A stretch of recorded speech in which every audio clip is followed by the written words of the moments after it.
We're in this COVID environment. It's not been easy.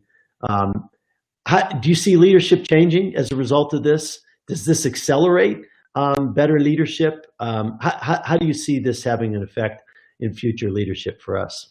I think more leaders are being held to account for not when they don't recognize the impact this is having on their people's lives.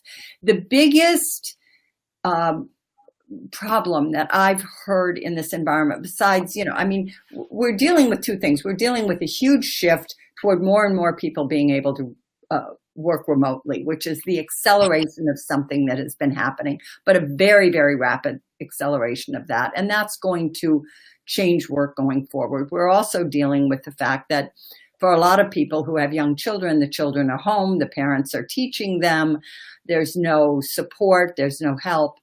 And that's a very challenging situation, especially as is often pointed out for women. And that's a temporary situation, but it's nevertheless affecting people. And what I see is I hear from a lot of people who are, at the second or third level in an organization who are absolutely frustrated by the senior leaders who don't understand what their people are dealing with and say, well, this has to be delivered tonight.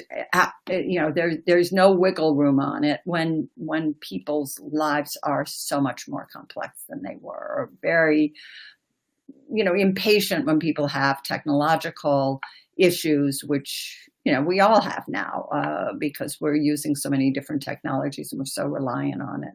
Yep. So I think that there's going to be more pushback against leaders who are very demanding and whose attitude is, I don't care what your problems are. We need this now.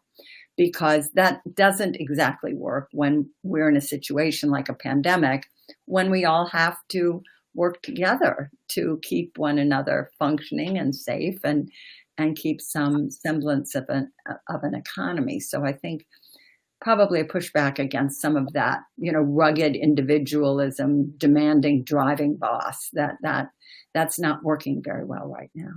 Yeah, I couldn't agree with you more. I can't tell you how many Zoom calls I've been on with dogs barking in the background and babies crying. And if you're not sympathetic to what that person on the other line is going through, something's wrong. I mean, you have to be.